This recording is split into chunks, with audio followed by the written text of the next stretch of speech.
Hi Unity fans, Carisa here with another video for you this week. I am using You Are My Main Squeeze, which is an itty bitty from the Phyllis Harris collection. I love coloring these images, so I thought I would just put together a start to finish coloring video using Copic Markers. And I'd share with you some of my most used techniques and tips that I have learned along the way. So first I'm going to ink up the image with Memento ink using Tuxedo black. And I love this ink. It's great to use for Copic markers or any of your alcohol-based markers. And I'm stamping it on Copic Xpress blending cardstock, which is pretty much my go-to paper when I'm coloring. So I'm going to start by coloring the skin. And I always color from light to dark, so that's what you're going to see in the video. And I'm also going to be leaving my marker caps within the shot so that you can see which color that I'm using as I'm coloring, so that I can kind of show you the technique rather than talk about which color I'm using. So for the face, what I've been doing lately is kind of creating the ridge of the nose to add more depth and dimension to your face. And this is really easy to do. You just start by drawing a little bit of a curved line from the eyebrow down to the nose, and then you add your shadows right there.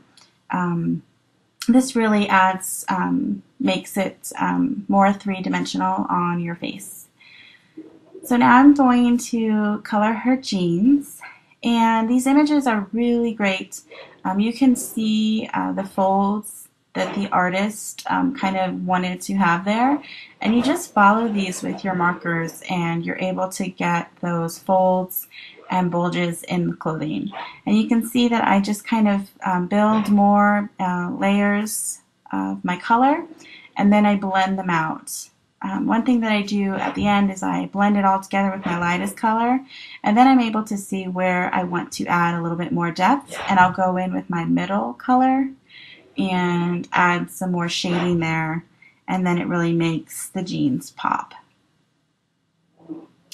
I'm going to do the same thing with the shirt. So I'm just laying down my base color, which is my lightest color, and then I'm going to go in with my darker color and add those shadows.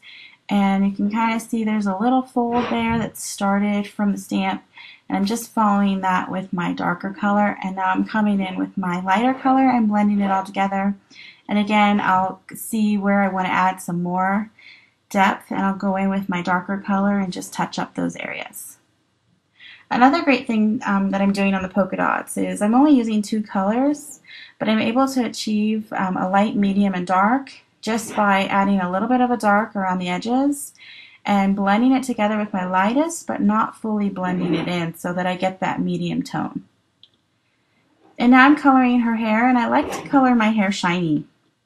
So what I do is I just leave a nice bright white spot, and I won't entirely blend it together where my light is going to be hitting it the most.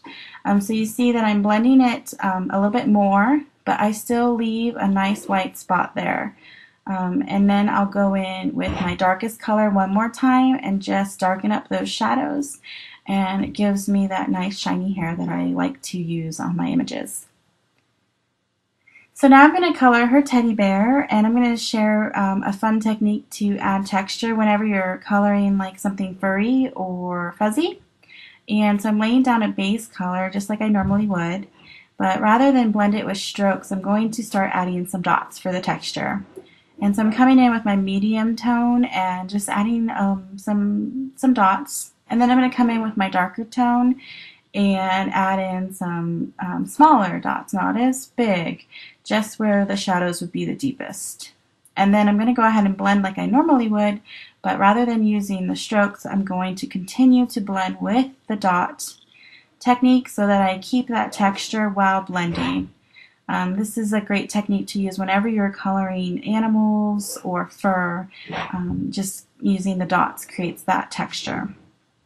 Another thing that I like to do, you'll see on the shoes, I want to leave those white at the tips. So when you're coloring white, using like a BG10 or a light blue or light green for the shadows is a great way to give you that white without it being flat. So that's my video this week. I hope you enjoyed my start to finish Copic coloring. I hope you learned some new things.